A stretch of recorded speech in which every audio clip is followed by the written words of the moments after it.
సర్వకళ్యాణజననం సర్వశత్రునివారణం ఆయుర్వృద్ధికరం నృణాం పుత్రశ్రీకీర్తివర్ధనం. సమస్తమైనటువంటి కళ్యాణములను అనుగ్రహించినటువంటిది, సర్వశత్రువులను నివారించేటటువంటిది అయినటువంటిది భగవత్ సంబంధమైనటువంటి కళ్యాణోత్సవాలు. ఇది ఆయుర్వృద్ధికరం, ఆయుష్ను అభివృద్ధి చేస్తుంది. మానవులకు పుత్రులను, సంపదలను, కీర్తిని కూడా కలిగించేటటువంటిది ఈ భగవత్ సంబంధమైనటువంటి కళ్యాణము అని చెప్పి పాంచరాత్ర దివ్యాగమ సంహితలు తెలియజేస్తున్నాయి. అదే ప్రకారంగా ఈరోజు శ్రీ సీతా మహాలక్ష్మితో కూడినటువంటి శ్రీ రామచంద్రస్వామి వారి కళ్యాణోత్సవాన్ని మనం జరిపించుకుంటూ ఉన్నాము. సీతా మహాలక్ష్మి ఇక్కడ వధువు. అయితే వరుడు ఎవరు కావాలి? శ్రీరామచంద్ర ప్రభువా, శ్రీ రామనారాయణుడా? రాముడు సాక్షాత్తుగా నారాయణుడే కనుక శ్రీ రామనారాయణుడనే మనం వ్యవహరిస్తాం. అటువంటి శ్రీ రామనారాయణుడికి సీతా మహాలక్ష్మిని ఇచ్చి వివాహం చేసేటటువంటి శుభ సందర్భంలో ఈ కళ్యాణోత్సవాన్ని గురించినటువంటి పూర్వరంగమంతా ఒకసారి మననం చేసుకుందాం. విశ్వామిత్రుని వెంట రామలక్ష్మణుడు ఇద్దరూ కూడా విశ్వామిత్రుని యాగ సంరక్షణార్థం బయలుదేరారు.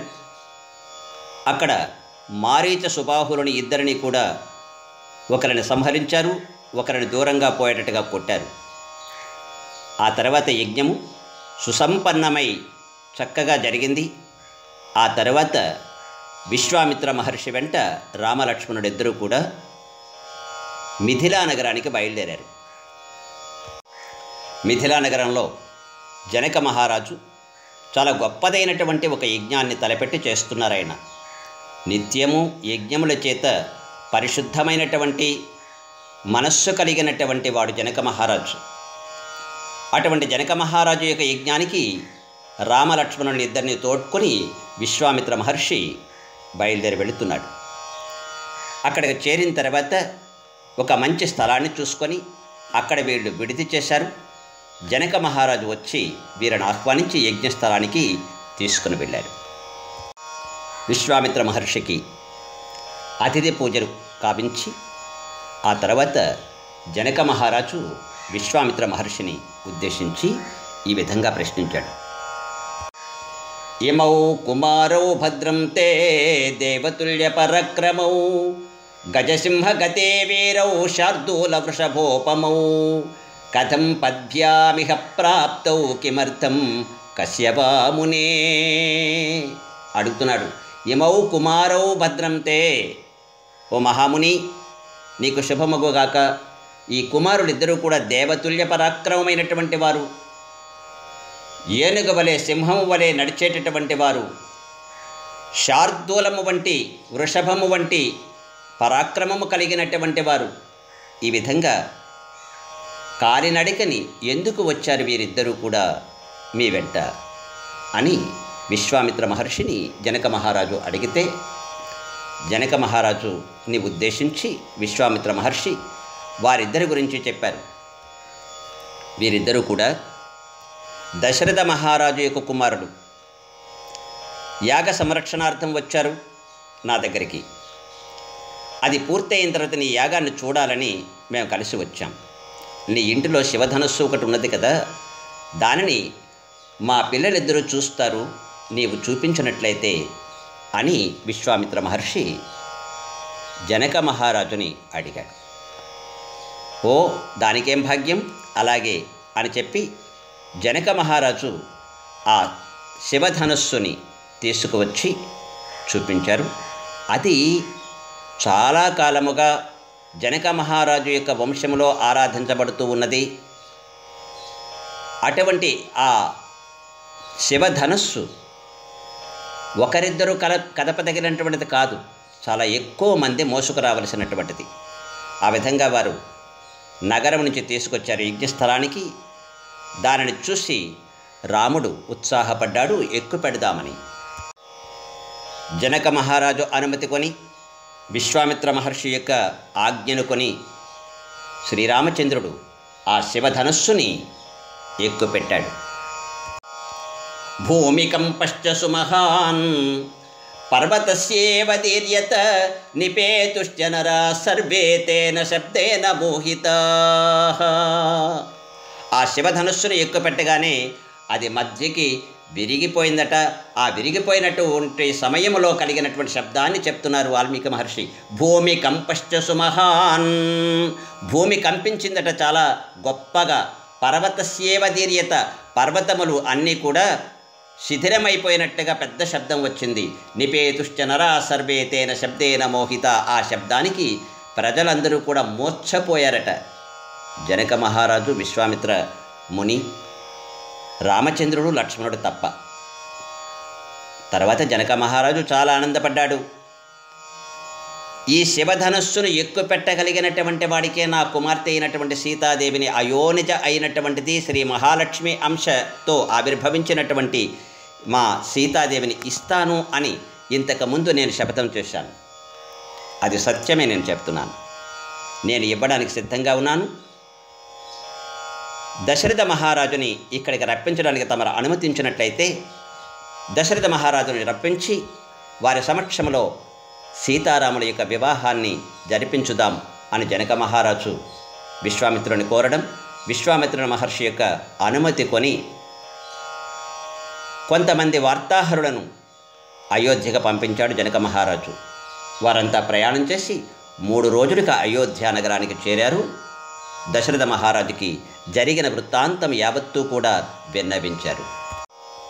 ఈ శుభకరమైనటువంటి వార్తను విని దశరథ మహారాజు చాలా ఆనందపడ్డాడు. ఆనందపడి వారి యొక్క ముఖ్య మంత్రులైనటువంటి వశిష్ఠుడు, వామదేవుడు, జాబాలి, కాశ్యపుడు, మార్కండేయుడు, కాత్యాయనుడు ఇంకా మిగతా బ్రాహ్మణులను తోడ్కొని 4 దినములకు ప్రయాణం చేసి 4 దినముల ప్రయాణం చేసి మిథిలా నగరానికి చేరుకున్నారు. అయోధ్య నగరం నుంచి సమస్తమైనటువంటి సంపదలను కూడా తీసుకొని వచ్చారు వారు వస్తూ. అలా వచ్చినటువంటి దశరథ మహారాజునకు జనక మహారాజు సమస్తమైనటువంటి అతిథి సత్కారములు చేసి, తమ వంటి మహానుభావులు ఇలాగ విచ్చేయడం మా అదృష్టం, మీతో వియ్యమందడము మా వంశానికే గొప్ప కీర్తికరమైనటువంటిది. రేపు ఉదయాన్నే యజ్ఞము పూర్తయిన తర్వాత మనం వివాహ విషయాలు మాట్లాడుకుందాం అని జనక మహారాజు వారిని విడిదికి పంపించారు. ఆ తర్వాత తన తమ్ముడైనటువంటి కుశధ్వజుడు, ఈయన సాంకాశ్య నగరంలో ఉన్నాడు. సాంకాశ్య నగరాధిపతి అయినటువంటి సుధన్వుడిని సంహరించి జనక మహారాజు ఆ రాజ్యానికి తన తమ్ముడైనటువంటి ఈ కుశధ్వజుడిని పట్టాభిషిక్తుని చేశాడు. ఆ కుశధ్వజుడిని రప్పించాడు జనక మహారాజు. తర్వాత అన్నదమ్ములిద్దరూ కూర్చొని దశరథ మహారాజునికి కబురు పంపించారు. దశరథుడు వచ్చాడు తన మంత్రులతో సహా. వచ్చిన తర్వాత యథోక్తముగా కన్యావరణం చేయాలి కనుక తన కులగురువు వశిష్ఠుడు, అంతేకాదు తనకు ప్రధానమంత్రి అయినటువంటి వశిష్ఠుని ద్వారా తన వంశ వృత్తాంతాన్ని వినిపించాడు. కన్యను వరించినప్పుడు ముందుగా ఈ వరుణి యొక్క తండ్రి తన యొక్క వంశ వృత్తాంతాన్ని చెప్పాలి. ఇది ధర్మం, పురాతనమైనటువంటి ధర్మం. అదేవిధంగా తన యొక్క వంశము యొక్క గొప్పతనాన్ని వివరించమని వశిష్ఠ మహర్షిని ప్రోత్సహించాడు దశరథ మహారాజు. వశిష్ఠుడు ప్రారంభిస్తున్నాడు. వశిష్ఠుడు చెప్తున్నాడు, శ్రీరామచంద్రుడి యొక్క వంశక్రమాన్ని. మొట్టమొదటి పరమాత్మ శ్రీమన్నారాయణుడు అవ్యక్తమైనటువంటి వాడు, జగత్కారణమైనటువంటి వాడు. అటువంటి శ్రీమన్నారాయణుని యొక్క నాభి కమలం నుంచి ఆవిర్భవించినటువంటి వాడు బ్రహ్మదేవుడు. ఆ బ్రహ్మ యొక్క కుమారుడు మరీచి, మరీచి యొక్క కుమారుడు కాశ్యపుడు, కాశ్యపుని యొక్క కుమారుడు వివస్వంతుడు అనే ఆదిత్యుడు. ఆ వివస్వంతుని యొక్క కుమారుడే వైవస్వతుడు. ఈ వైవస్వతుడే ఈ మన్వంతరానికి అధిపతి. దీనిని వైవస్వత మన్వంతరం అని పిలుస్తాం. ఈ వైవస్వత మనువు యొక్క కుమారుడు ఇక్ష్వాకువు. ఈయనే మొట్టమొదటి అయోధ్యాధిపతి. ఈ ఇక్ష్వాకు యొక్క కుమారుడు కుక్షి, కుక్షి యొక్క కుమారుడు వికుక్షి, వికుక్షి యొక్క కుమారుడు బాణుడు. బాణుడి యొక్క కుమారుడు అనరణ్యుడు, అనరణ్యుని యొక్క సుతుడు పృథువు. ఈ పృథువు యొక్క కుమారుడే త్రిశంకువు. మనందరికీ తెలుసు త్రిశంకుడు అంటే త్రిశంకు స్వర్గం అని అంటుంటాం కదా. ఈయన సశరీరంగా స్వర్గానికి వెళ్ళాలనుకున్నాడు, కానీ అలా కుదరదు అని చెప్పి వాళ్ళు తోసివేస్తే కింద పడుతున్నటువంటి ఆయన తనకి యజ్ఞాన్ని చేసి సశరీరంగా పంపిస్తున్నటువంటి విశ్వామిత్ర మహర్షిని అడిగితే విశ్వామిత్ర మహర్షి ఈ త్రిశంకువు కోసం ప్రత్యేకంగా ఒక స్వర్గాన్ని సృష్టించాడు. అదే త్రిశంకు స్వర్గం అని అంటారు. అటువంటి త్రిశంకుడు పృథువు యొక్క కుమారుడు. ఈ త్రిశంకుని యొక్క కుమారుడు దుందుమారుడు, దుందుమారుని యొక్క కుమారుడు యవనాశ్వుడు. ఈ యవనాశ్వుని యొక్క సుతుడే మాంధాత. మాంధాత యొక్క కుమారుడు సుసంధి, సుసంధి యొక్క కుమారుడు ధ్రువసంధి, ధ్రువసంధి యొక్క కుమారుడు భరతుడు, భరతుని యొక్క కుమారుడు అసితుడు. ఇతని భార్య కాళింది. ఈ అసితుని కుమారుడే సగరుడు. ఈ సగరుడు గరళముతో కలిసి పుట్టాడట. అంటే అసితుని భార్య కాళింది గర్భముతో ఉండేటప్పుడు సవతి విషం పెట్టిందట. కానీ చ్యవన మహర్షి యొక్క వరప్రభావం చేత ఈ కాళింది తన కుమారుడిని గరళముతో సహా అంటే విషముతో సహా అరిగించుకొని పుట్టాడట ఆయన. అందుకని సగరుడు అంటే సగరళేన జాత అని ఆయనకి సగరుడు అని నామకరణం చేశారు. ఈ సగరుడు అనేక అశ్వమేధ యాగాలు చేశాడు. అందులో 100వ అశ్వమేధ యాగం చేస్తుండగా ఇంద్రుడు ఆ అశ్వాన్ని దొంగిలించి తీసుకుపోయాడట. దానిని వెతకడానికి వెళ్ళారు సగరుని యొక్క కుమారుడు 1000 మంది, 10,000 మంది. వాళ్ళ భూమిని తవ్వి సాగరాన్ని విస్తృతం చేశారట, సముద్రాన్ని. అందుకనే సాగరులు అంటే సగరుని యొక్క కుమారుడు సాగరులు. అటువంటి సాగరుల చేత వృద్ధి పొందించబడింది కనుక సాగరం అనే పేరు వచ్చింది సముద్రానికి. అటువంటి సగరుని యొక్క కుమారుడు అసమంజుడు. ఈ అసమంజుడు మహాయోగి, కానీ దుర్మార్గుడు అని పేరు సంపాదించుకున్నాడైనా ఆ కారణంగా సగరుడు అసమంజుడిని దేశ బహిష్కార శిక్ష విధించాడు. కానీ ఈ అసమంజుని యొక్క భార్య పిల్లవాడైనటువంటి అంశమంతుడిని కూడా తన దగ్గరే ఉంచుకున్నాడు. ఎందుకంటే కుమారుడు యొక్క కుమారుడు పౌత్రుడు ఎప్పుడూ కూడా తాతగారికే హక్కు. తన కుమారుడు అని ఎవరు కూడా అనడానికి వీలు లేదు. తాత బ్రతికుంటే తన కుమారుడి మీద తన తండ్రికే అధికారం ఉంటుంది. కనుక ఆ పద్ధతి ప్రకారంగా ఈ సగరుడు అసమంజుని యొక్క కుమారుడైనటువంటి అంశమంతుడిని తన దగ్గరే ఉంచుకున్నాడు. ఈ అంశమంతుడే తర్వాత వెళ్ళి యాగాశ్వాన్ని తీసుకొచ్చి ఇచ్చాడు. ఈ అంశమంతుని యొక్క కుమారుడు దిలీపుడు. దిలీపుడికి సంతానం కలగలేదండి చాలా కాలం. అందుకోసం దిలీపుడు వశిష్ఠ మహర్షి దగ్గరికి వెళ్ళి అడిగితే ఆయన గోసేవావ్రతాన్ని ఉపదేశం చేశాడు. ఆ విధంగా గోసేవావ్రతం చేసి కామధేనువు యొక్క బిడ్డ అయినటువంటి నందినీదేనువుని సేవించుకొని ఆ నందినీదేనువు యొక్క వరప్రభావం చేత పుత్రుడిని కన్నాడు. ఆ పుత్రుడే భగీరథుడు, దిలీపుని యొక్క కుమారుడు. ఈ భగీరథుడే గంగా నదిని భూమి మీదకి తీసుకొచ్చాడు తపస్సు చేసి. భగీరథుని యొక్క కుమారుడు కాకుత్స్థుడు. ఈయన కాకుత్స్థుడు అని మనకి పేరు కనిపిస్తోంది. ఈయన పేరుతోనే కాకుత్స్థ వంశము అని కూడా పిలుస్తాం ఈ వంశాన్ని. ఇక్ష్వాకు వంశం తర్వాత ఇక్ష్వాకు తర్వాత మళ్ళీ అంత కీర్తి ప్రతిష్టలు పొందినటువంటి వాడు ఈ కాకుత్స్థుడు అని అంటారు. ఎందుకు ఈ పేరు వచ్చింది అంటే ఒకసారి దేవదానవ సంగ్రామంలో దేవతలకి సహకారంగా వెళ్ళినటువంటి ఈ కాకుత్స్థునకు రథము లేకపోతే ఇంద్రుడు వృషభ రూపం అంటే ఎద్దు రూపంగా ధరిస్తే ఆ ఎద్దు యొక్క వీపు మీద కూర్చుని యుద్ధం చేశారట. కకుత్తు అంటే ఎద్దు యొక్క వీపు భాగము అని అర్థం. కకుత్స్థః ఎద్దు యొక్క వీపు మీద కూర్చుని ఉండి యుద్ధం చేశాడు గనక కాకుత్స్థః అని ఈయనకి పేరు. కకుత్స్థః అని పేరు. కకుత్స్థుని యొక్క వంశము కాబట్టి కాకుత్స్థ వంశము అని ఈ వంశాన్ని పిలుస్తారు. ఈ కకుత్స్థుని యొక్క కుమారుడు రఘుమహారాజు కూడా అంతటి ప్రజ్ఞాశాలి, అంతటి మహిమాన్వితుడు కనుక ఈ వంశాన్ని రఘువంశము అని కూడా పిలుస్తాం. ఈ రఘుమహారాజు యొక్క కుమారుడు ప్రవృద్ధుడు, ఈయనే కల్మషపాదుడు అని కూడా అంటాం. అనివార్య కారణాల వల్ల వశిష్ఠ మహర్షి అపార్థం చేసుకొని ఈ ప్రవృద్ధుడిని శపించాడట. ప్రవృద్ధుడు కూడా తిరిగి నా వల్ల తప్పు లేదు కనుక, తప్పు లేని నన్ను శపించావు కనుక నిన్ను తిరిగి శపిస్తాను అని జలం తీసుకున్నాడు. కానీ వెంటనే గుర్తొచ్చింది, గురువుని శపించకూడదు కదా, గురుద్రోహం చేయకూడదు అని చెప్పి ఆ జలాన్ని తన పాదాల మీద విడుచుకున్నాడట. తద్వారా ఆయన యొక్క పాదములు కమిలిపోయాట. అందుకని కల్మాషపాదుడు అని ఈయనకి పేరు వచ్చింది.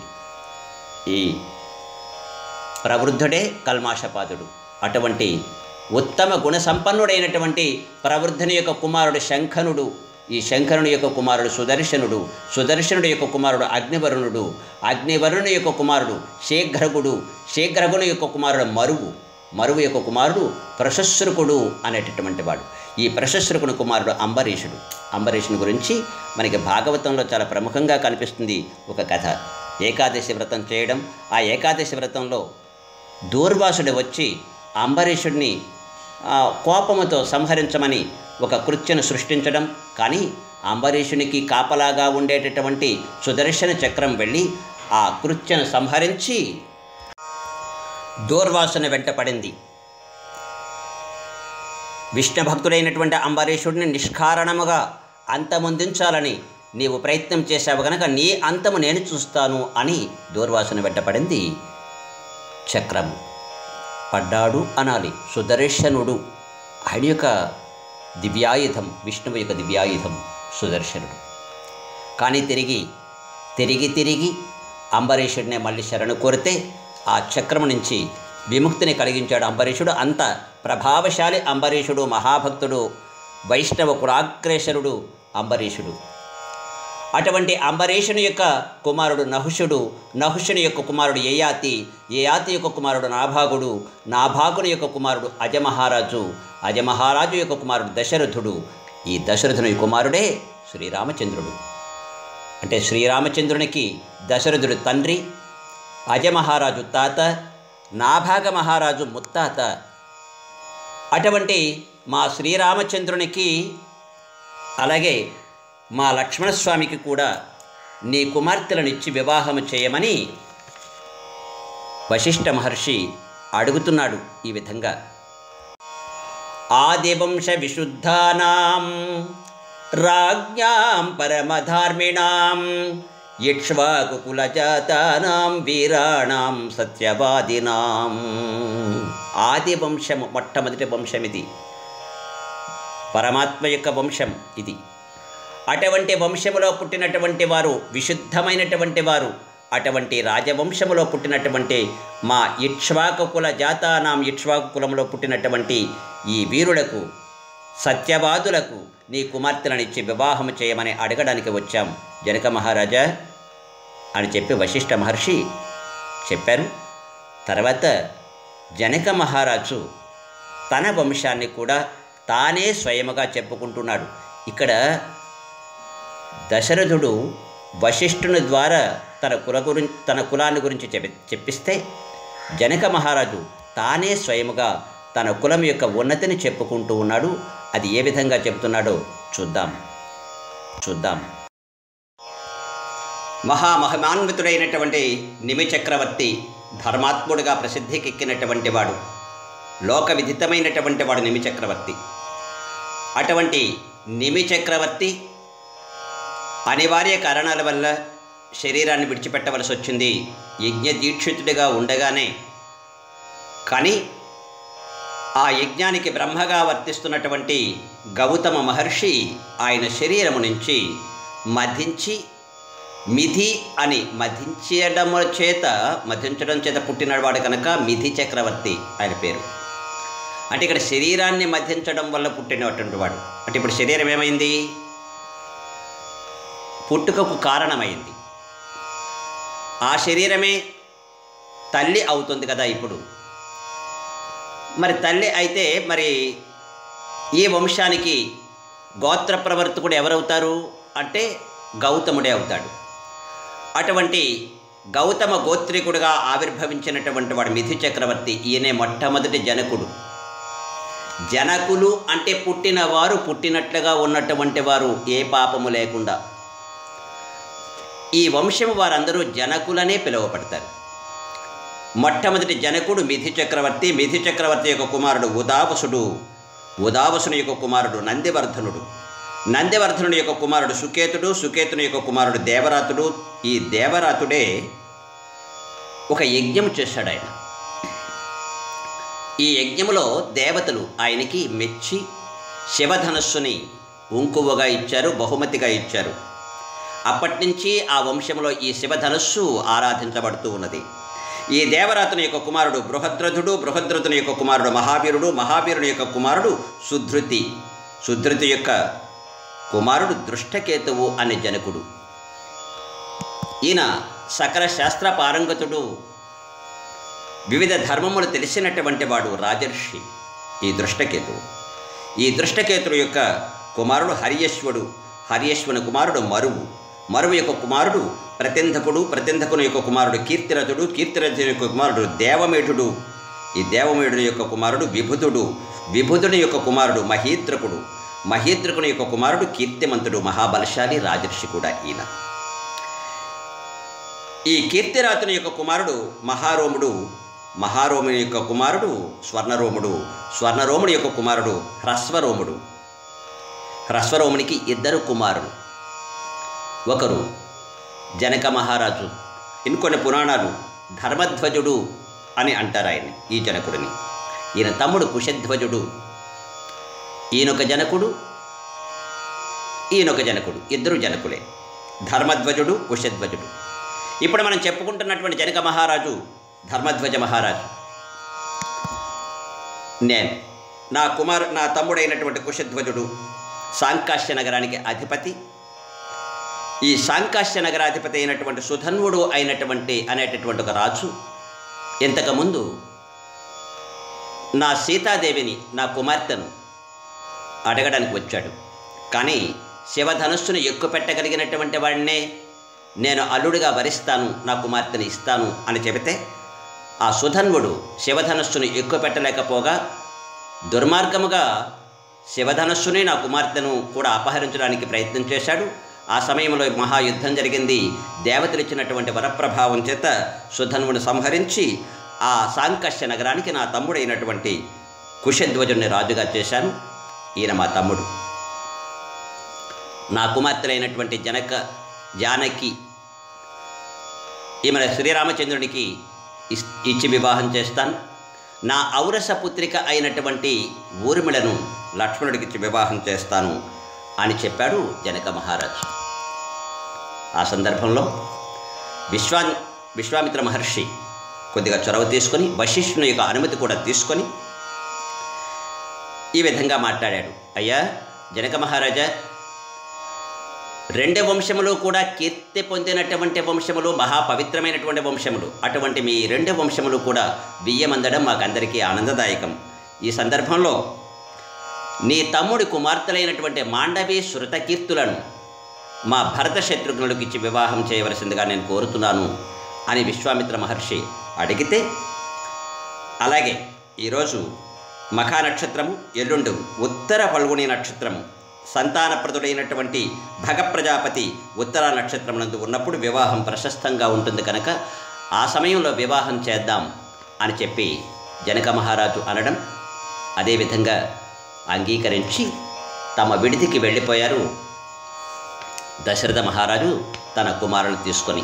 ఆ తర్వాత సమావర్తనాది క్రియలు, గోదానము, భూదానము మొదలైనటువంటివి చేసి మంగళకరమైనటువంటి స్నానములు చేసి తన కుమారుణ్ణి వరులుగా అలంకరించుకొని తీసుకొని దశరథ మహారాజు ఆ మరునాడు వచ్చాడు. అంటే ఇప్పుడు 9వ రోజు అవుతుంది. శివధనుర్భంగము జరిగి తర్వాత 9వ రోజు లేక 10వ రోజు అనుకుంటాను వచ్చారు వివాహ సమయానికి, వివాహ వేదిక వద్దకు. ఇక్కడ మనం చాలా అద్భుతమైనటువంటి ఒక ఆనందదాయకమైనటువంటి వినోదాత్మకమైన ఒక సన్నివేశాన్ని మనం చూడబోతున్నాం. ద్వారము దగ్గరికి వచ్చినటువంటి దశరథ మహారాజు జనక మహారాజుకి కబురు పెట్టాడు. అయ్యా, 4 వేదములు అనుసరిస్తూ ఉండగా బ్రహ్మదేవుడు ఎలాగైతే వస్తున్నాడో ఆ విధంగా వచ్చి ద్వారమునందు వేచి ఉన్నాడు దశరథ మహారాజు అని ద్వారపాలకులు వెళ్ళి చెప్పారు. జనక మహారాజు స్వయంగా వచ్చారు. వచ్చి నా ద్వారం దగ్గర ఎవరూ కాపలా వాళ్ళు లేరే. అయినా మీ రాజ్యంలోకి మీరు అడుగు పెట్టడానికి నన్ను అనుమతి ఎందుకు అడుగుతారయ్యా అని నవ్వుకుంటూ జనక మహారాజు దశరథ మహారాజుని చేతులు పట్టుకొని లోపలికి తీసుకువెళ్ళాడు. ఆ తర్వాత కళ్యాణ వేదిక యందు అగ్ని ప్రతిష్టాపన చేసి వశిష్ఠుడు, వామదేవుడు, జాబాలి, కాశ్యపుడు, మార్కండేయుడు, కాత్యాయనుడు మొదలైనటువంటి పురోహితులు దశరథుని వైపుని, అలాగే గౌతమ మహర్షి యొక్క కుమారుడైనటువంటి శతానందుడు జనక మహారాజునకు పురోహితుడు, వీళ్ళందరూ కలిసి వివాహ వేదిక మీద ఉండి వివాహాన్ని చక్కగా జరిపించారు. సీతారాముల కళ్యాణం ఎందుకు జరిపించుకుంటున్నాం, ఇదొకటి మనం గుర్తించాలి. సీతారాములను చూడగానే ప్రతి ఒక్కరికి మానవుడు ఎలా జీవించాలి అనేటటువంటిది కనిపిస్తుంది. ఒక మంచి భార్య, ఒక మంచి భర్త ఎలా ఉండాలి, బియ్యంకులు ఎలా ఉండాలి, ఆడపిల్లవాళ్ళు ఎలా ఉండాలి, మగపిల్లవారు సంబంధించినటువంటి వాళ్ళు ఎలా ఉండాలి, ఎంత సుహృద్భావ వాతావరణంలో వివాహం జరగాలి, బంధువులు వచ్చినటువంటి వారు ఏ విధంగా ఉండాలి, ఇటువంటి మంచి సంప్రదాయాన్ని లోకానికి తెలియచెప్పడం కోసం మరొకసారి గుర్తు చేసుకోవడం కోసం సీతారాముల కళ్యాణాన్ని ప్రతి సంవత్సరం జరిపించుకుంటూ ఉన్నాం. అయితే ఇక్కడ కళ్యాణం జరిపించేటప్పుడు సీతారాముల యొక్క కళ్యాణం మానవ కళ్యాణమా లేక దేవ కళ్యాణమా, ఏ విధంగా జరిపిస్తాం? ఆనాడు సీతారాములు ఉండేట సమయంలో దశరథ మహారాజు, జనక మహారాజు చేసిన సమయంలో వాళ్ళు మానవ కళ్యాణమే చేసి ఉండొచ్చు. కానీ ఇప్పుడు మనం వారిని భగవత్ స్వరూపులుగా చూస్తున్నాం. సీతాదేవిని సీతా మహాలక్ష్మి అంటున్నాం. మరి రాముడో ఈయన తక్కువడా? సీతా మహాలక్ష్మిని వివాహం చేసుకోవాలంటే ఎవరు వివాహం చేసుకోవాలి? సాక్షాత్తుగా శ్రీమన్నారాయణుడే రాముడిగా అవతరించాడు. ఆ నారాయణుడే ఇప్పుడు వరుడు. కానీ రాముడు కనుక రామనారాయణుడు. అటువంటి రామనారాయణుడికి సీతా మహాలక్ష్మిని ఇచ్చి వివాహం చేసేటటువంటి శుభ సందర్భం. ఈ సందర్భంలో రెండు రకాలుగా వివాహం మనం చేసుకోవచ్చు. ఒకటి పురాణోక్తము, రెండు వేద సమ్మతమైనటువంటి ఆగమోక్తము అనే రెండు విధానాల్లో కళ్యాణాలు జరుగుతాయి. శ్రీరామ కళ్యాణం రెండు రకాలుగా జరుగుతుంది. పురాణోక్తము, వేదోక్తమైనటువంటి ఆగమ సంప్రదాయాన్ని అనుసరించి రెండవ విధానంలో జరుగుతుంది. ఇందులో శ్రేష్టమైనది ఏది అనంటే వేదోక్తమైనటువంటి పాంచరాత్ర ఆగమ శాస్త్రానుసారంగా జరిగేటటువంటి కళ్యాణోత్సవం శాస్త్రీయమైనటువంటిది, పవిత్రమైనటువంటిది, ఉన్నతమైనదిగా చెప్తే, అలాగే పురాణోక్తమైనటువంటిది ప్రజానుమోదమైనటువంటిది, రెండు కూడా జనామోదమైనటువంటివి. అటువంటి కళ్యాణోత్సవాన్ని మనం ఇప్పుడు తిలకిస్తూ ఉన్నాం. ప్రవరలు రెండు రకాలుగా మనకి ప్రధానంగా కనిపిస్తూ ఉంటాయి. వేదోక్తమైనటువంటి ఆగమ శాస్త్రానుసారముగా చెప్పేటటువంటి ప్రవరలు ఒక రకంగా ఉంటాయి. అలా కాకుండా పురాణోక్తమైనటువంటి స్మార్త విధానంలో చెప్పేటటువంటి ప్రవరలు వేరొక విధంగా ఉంటాయి. ఏదైనా భక్తితో పరమాత్మని సేవించుకోవడం, మన ఇచ్ఛానుసారంగా చేసుకునే సౌలభ్యము మనకి ఉన్నది. తెలుసుకోవడం కోసం రెండు రకాలైనటువంటి ప్రవరల్ని కూడా ఇక్కడ అనుసంధించుకుందాం. అవతరించండి.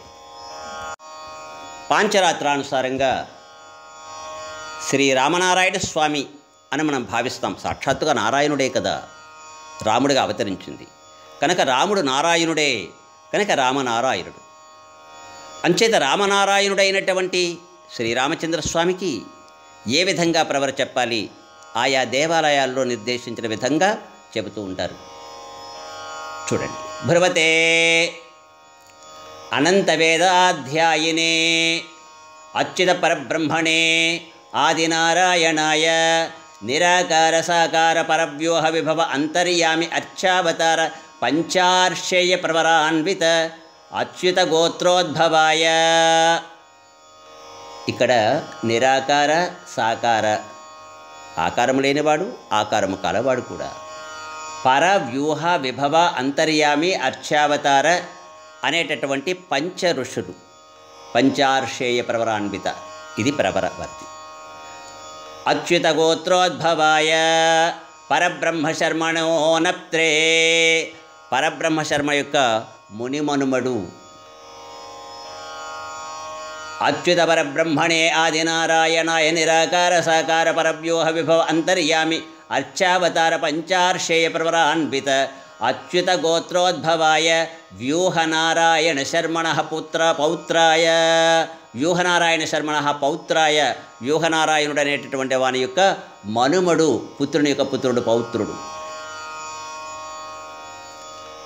అచ్యుత పరబ్రహ్మణే ఆదినారాయణాయ నిరాకార సాకార పరవ్యూహ విభవ అంతర్యామి అర్చావతార పంచార్షేయ ప్రవరాన్విత అచ్యుత గోత్రోద్భవాయ విభవ వాసుదేవ శర్మణ పుత్రాయ, విభవములో ఉండేటటువంటి వాసుదేవ శర్మణ పుత్రాయ, వాసుదేవుని యొక్క శర్మ, వాసుదేవ శర్మ అనేటటువంటి వాని యొక్క పుత్రుడు. అనంత వేదాధ్యాయినే అచ్యుత పరబ్రహ్మణే ఆదినారాయణాయ నిరాకార సాకార పరవ్యూహ విభవ అంతర్యామి అర్చావతార పంచార్షేయ ప్రవరాన్విత అచ్యుత గోత్రోద్భవాయ శ్రీరామనారాయణ స్వామినే వరాయ. రామనారాయణుడు అనేటటువంటి ఈ స్వామి వరుడు. ఇప్పుడు మరి అమ్మవారు ఎటువంటిది? చతుర్వేదాధ్యాయినీం సౌభాగ్య విశ్వంభరీం నిరాకార సాకార చిదచిదీశ్వర త్రియార్షేయ ప్రవరాన్విత నాభాగ సౌభాగ్య గోత్రోద్భవాం చతుర్వేదాధ్యాయినీం సౌభాగ్య విశ్వంభరీం నిరాకార సాకార చిత్ అచిత్ ఈశ్వర అని 3 రకాలైనటువంటి త్రయార్షేయ ప్రవరాన్విత సౌభాగ్య గోత్రోద్భవాం, ఆవిడ సౌభాగ్యము కలిగినటువంటిది, ఆవిడని ఆశ్రయించినటువంటి వారికి సౌభాగ్యాన్ని ఇచ్చేటటువంటిది. సౌభాగ్య గోత్రోద్భవాం విశ్వంభర శర్మణో నప్త్రీం, విశ్వంభర శర్మ అనేటటువంటి వాని యొక్క నప్త్రి మునిమనుమరాలు. రత్నాకర శర్మణ పౌత్రీం, రత్నాకర శర్మ అనేటటువంటి వాని యొక్క పౌత్రి, పుత్రుని యొక్క పుత్రురాలు. క్షీరార్ణవ శర్మణ పుత్రీం, క్షీరార్ణవ శర్మణ అంటే పాలసముద్రం అనేటటువంటి వానికి పుత్రిక. అటువంటి శ్రీ సీతా మహాలక్ష్మీ నామ్నీం ఇమాం కన్యాం వృణీధ్వం వృణీమహే. ఎందుకు ఇలా చెబుతున్నాం అంటే సాక్షాత్తుగా సీతా మహాలక్ష్మి అంటున్నాం ఆమెను. మరి సీతా మహాలక్ష్మి అనేటప్పుడు సీతాదేవి లక్ష్మీదేవి కదా, మహాలక్ష్మి వాళ్ళు ఎందుకు చేరుస్తున్నాం అంటే సీతాదేవి మహాలక్ష్మియే అని మరొకసారి గుర్తు చేసుకోవడం. మరి సీతా మహాలక్ష్మి అయినప్పుడు రాముడు మాత్రం ఒట్టి రాముడు ఎలాగవుతాడండి? రామనారాయణుడు అవుతాడు. రామచంద్రుడు మనకి ఇష్టమైనటువంటి పేరు, కానీ రామచంద్రుడు అనద్దామా, రామనారాయణుడు ఎందుకు అనకూడదు? రాముడు నారాయణుడే కదా, అబ్బే రామచంద్రుడు అని అందామండి అందరూ అనుకుంటున్నారు కదా. అందరూ అనుకోవడం కాదు కావలసింది ఇక్కడ. రాముడు నారాయణుడే కానీ రాముడు చంద్రుడు కాదు అసలు కదా. అయితే మనం చంద్రుడు అని అంటున్నాం ఎందుచేతో మరి అది మన మనస్సులో పడిపోయింది. ఒక కారణం ఉంది. చంద్రుడు అనగానే 16 గుణములు కలిగినటువంటి వాడు అని అర్థం.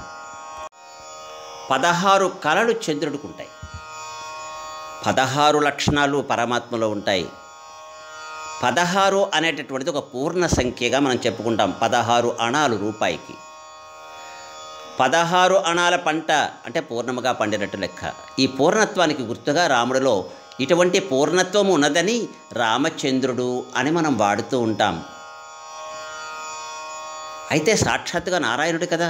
అంటే ఇక్కడ రామచంద్రుడు అంటే రాముడు చంద్రుని యొక్క అంశాన్ని కాదు. ఇక్కడ రామనారాయణుడు అంటే నారాయణుడు యొక్క అంశాన్ని అక్కడ అర్థం. నారాయణుడే సాక్షాత్తుగా ఇలాగ వచ్చినటువంటి వాడు కనుక రామనారాయణుడు అని అంటాం. ఇక లక్ష్మీదేవి సాక్షాత్తుగా సీతాదేవిగా వచ్చింది. రాముడు పుట్టాడు కానీ సీతాదేవి జన్మించలేదండి. సాక్షాత్తుగా లక్ష్మీదేవియే ఆ విధంగా వచ్చింది కనుక సీతా మహాలక్ష్మీం నామ్నీం ఇమాం కన్యాం వృణీధ్వం అని మనం చెబుతున్నాం. రాముడిని రామనారాయణుడు అంటున్నాం. ఇక స్మార్త విధానంలో ఎలా చెబుతారో చూద్దాం. పురాణోక్తంగా అక్కడ పురాణోక్తంగా చెప్పినప్పుడు రాముడు దశరథుని యొక్క కుమారుడుగానే చెబుతాం. యజుర్వేదశేఖాధ్యాయినే వాసిష్ఠమైత్రావరుణ కౌండిన్యత్రయార్షేయ ప్రవరాన్విత వశిష్ఠగోత్రోద్భవాయ త్రిభువనాధీశాయ అఖిలాండకోటి బ్రహ్మాండ నాయకాయ తత్వాతీతాయ సచ్చిదానందమూర్తయే సూర్యవంశపావనాయ శ్రీమదిక్ష్వాకు వంశోద్భవస్య అని కూడా కొంతమంది చెప్తారు. శ్రీ రఘుమహారాజవర్మణో నప్త్రే అని చెప్తున్నారు కొంతమంది. నాభాగ మహారాజవర్మణో నప్త్రే అని చెప్తున్నారు. వాస్తవానికి నాభాగ మహారాజవర్మణో నప్త్రే అనేటటువంటిదే కరెక్ట్. ఎందుచేత అంటే నాభాగుడే ముత్తాత రాముడికి, రఘుమహారాజు కాదు. రఘుమహారాజుకి రాముడికి ఇంకా చాలా మధ్యలో చాలామంది ఉన్నారు. ఇంకా అజమహారాజవర్మణ పౌత్రాయ, అజమహారాజు యొక్క పుత్రుని యొక్క పుత్రుడు. దశరథ మహారాజ వర్మణో పుత్రాయ, దశరథ మహారాజు యొక్క పుత్రుడు. శ్రీరామచంద్రవర్మణే సాక్షాత్ నారాయణ స్వరూప వరాయ అని చెబుతాం. శ్రీరామచంద్రస్వామికి దశరథుడు తండ్రి, తాతేమో అజమహారాజు, ముత్తాత నాభాగ మహారాజు రామాయణం ప్రకారంగా. ఇక అమ్మవారి ప్రవర్ చూడండి. యజుర్వేద శేఖాధ్యాయినీం ఆంగీరస ఆయాస్య గౌతమత్రయార్షేయ ప్రవరాన్విత గౌతమ గోత్రోద్భవాం చతుర్దశ భువనాధీశ్వరీం అఖిలాండకోటి బ్రహ్మాండ నాయికీం తత్వస్వరూపిణీం చంద్రవంశ ప్రదీపికాం నిమివంశోద్భవాయాం స్వర్ణరోమ మహారాజవర్మణో నప్త్రీం. స్వర్ణరోమ మహారాజు అనేటటువంటి వారికి మునిమనుమరాలు. హ్రస్వరోమ మహారాజవర్మణో పౌత్రీం. హ్రస్వరోమ మహారాజు అనేటటువంటి వానికి పౌత్రి అంటే పుత్రుని యొక్క కూతురు. జనక మహారాజవర్మణో పుత్రీం సాక్షాత్ లక్ష్మీ రూపిణీం కన్యాం వృణీధ్వం వృణీమహే అని ఈ విధంగా చెప్పుకుంటున్నాం. ఇందులో చిన్న చిన్న పొరపాట్లు ఉంటే ఉండొచ్చు. ప్రధానమైనటువంటిది సీతారాముల యొక్క కళ్యాణాన్ని చూసి వారి నుంచి ఆదర్శాన్ని మనం పొందాలి, ఇలా ఉండాలి అని. ఇది ప్రధానంగా కళ్యాణోత్సవం యొక్క ఉద్దేశ్యం. ఈ విధంగా అందరూ ఆస్వాదించి శ్రీరామచంద్రుడిని అనుగ్రహాన్ని పొందుదురుగాక. జై శ్రీమన్నారాయణ. జై శ్రీ